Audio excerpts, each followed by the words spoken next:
Taiwan's direct line to world leaders isn't through its president, but often its chip executives. You would say, wow, he's a legend, but he is a legend, and it's an honor to be with you. Very great honor. Thank you very much. We just had this historic moment, the head of chipmaker TSMC standing with US President Donald Trump at the White House as partners. That's really rare for Taiwan to have such a high-profile moment on the world stage. After all, it does not have official diplomatic relations with most countries, including the US. So I don't think the TSMC announcement solves every issue, but I think it does put the relationship on a much stronger foot than it might have been.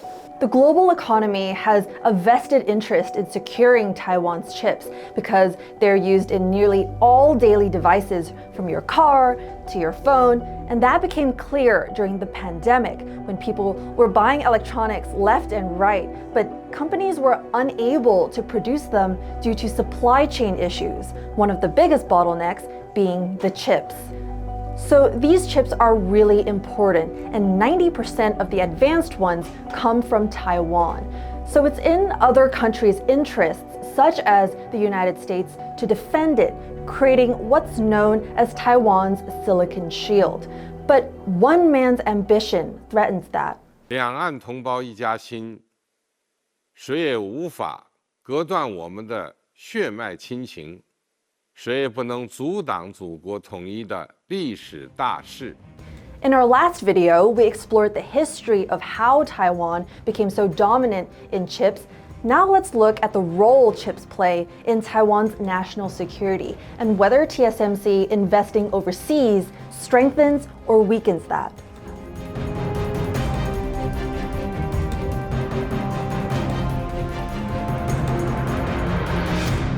The world's two largest economies, the US and China, have been locked in years of competition over chip technology. So we had the chip business, and now it's all in Taiwan, almost exclusive, a little bit in South Korea, but mostly in Taiwan. And it's very important. Everything you do, everything you touch is now about chips. 国际看，外部环境更趋复杂严峻，可能对我国贸易、科技等领域造成 The US and its partners like Taiwan are ahead of China in the race to develop and mass-produce advanced chips, partly thanks to both President Trump and former President Joe Biden. They have heavily restricted their advanced tech from reaching China to stay ahead in the game. The United States looks set to implement further restrictions on exports of chip-making equipment to China. The move would follow previous measures to limit China's access to key technologies via companies both inside and outside the US. If Beijing invades Taiwan, all this technology could wind up in China's hands, which the US does not want to happen. To avoid any threat to its supply of advanced chips, the US has been working to bring those chips to American soil, particularly those of TSMC. From a US perspective, we've been concerned about domestic production capability for semiconductors. We've been concerned about supply chain issues. So back in 2020, in particular, Trump and TSMC got together, and it was a little bit of the stick approach. You know, hey, I'm thinking of tariffs. Might be a good idea if you invested here. TSMC said, you know, sounds like a good idea. How about 12 billion? Awesome. And everyone celebrated. The next administration comes in and says, we're going to try carrots instead of sticks. And we've got this CHIPS Act thing. And if you invest X amount of dollars, we'll kick in something like 6 or 7 billion. And TSMC said, ooh, that sounds even better. I think we'll kick in another something like 30 or 40 billion. And the number kept increasing. Under Biden, TSMC raised its investments to $65 billion for a total of 3 factories in Arizona. Now, with Trump back in office, TSMC has made its biggest investment pledge yet of $100 billion for a total investment of $165 billion.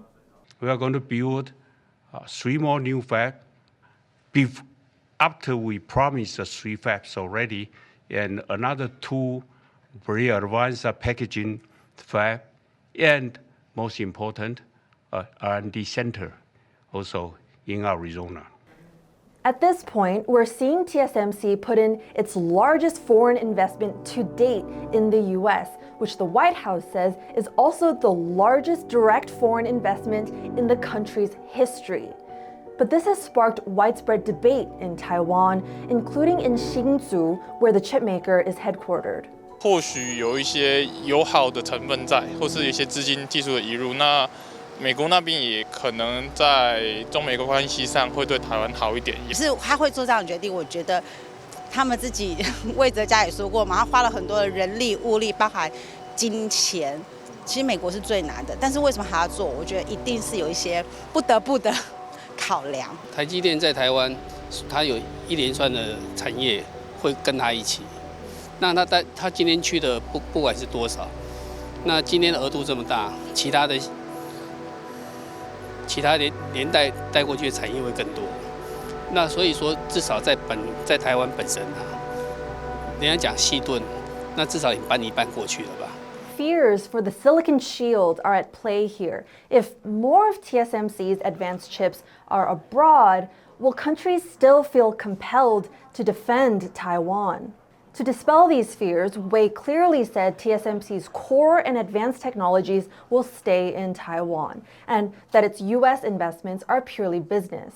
我们不是因为补助才去的，我讲的一个最重要的，我们是因为客户的需求，所以台积电能够成功，都是因为我们跟客户互相的配合。It's important to remember that these chips, they're constantly improving and becoming more powerful, more efficient, so what's most advanced now won't stay that way. TSMC is currently trial running its 2-nanometer nodes, which will be the most advanced chips on the market to date. It's set for mass production in Taiwan later this year. Now, at the same time, TSMC's Arizona factory is scheduled to make 2-nanometer nodes too, but that won't come online until 2028. That is, if there are no more delays. By then, 2-nanometer likely won't be the most advanced processor anymore. When Chris Miller, author of the book Chip War, was recently asked about the status of Taiwan's chip dominance, he wasn't worried. In Taipei, I hear people tell me about the hollowing out of the Taiwanese chip industry, and I ask them, what chip industry are they looking at? Because the rest of the world looks at Taiwan and says Taiwan's position is stronger than ever. And so I don't see a reason to think that those trends will dramatically change, because the reason Taiwan's chip industry is so central in the world's tech supply chains is not because of any sort of political factor. It's because of technology leadership that other companies can't match. And Taiwan's president, Lai Ching-te, also sees TSMC's growth as a good thing. He says it actually makes Taiwan's global ties stronger, not weaker. 每一次的台积电的布局，台积电都更因而壮大，更有竞争力，同时也提供了台湾的企业进行国际合作，也成就了台湾更大的实力。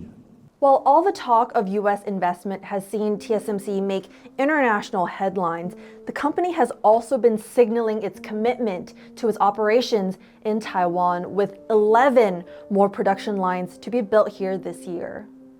Not just that, but TSMC has also been expanding in Japan and Germany. In both those countries, the chipmaker will be focusing on more mature nodes, not the most advanced ones, that are needed for things like cars. Again, it says it's all about meeting customer demand. After all, Taiwan is still prone to natural disasters such as typhoons and earthquakes, which could impact chip production that requires nanometer precision. But of course, with the way the world is, chipmakers like TSMC cannot avoid the geopolitical nature of their business. When I talk to my friends in the chip industry, most of them wish they could get in a time machine and go back to 2015, which was when a time they didn't have to think about politics. They didn't have to get photographed next to presidents. They didn't have to analyze their supply chains to see which countries they intersected with. it's clear that there's really no other Taiwanese voice that has as much clout or influence as TSMC, even to have the ear of the heads of states, not just in Taiwan, but of some of the most powerful countries in the world. I think the politicization of the chip industry is going to ratchet up one level higher, with implications for US, for Taiwan, for China, for Japan, for all the other countries that have a big role. So while TSMC was built as part of national planning, it isn't making decisions based off just national needs. They say all these developments are business decisions to meet customer needs. But it is also undeniable that TSMC has a role to play in why the world is so interested in the safety and stability of Taiwan.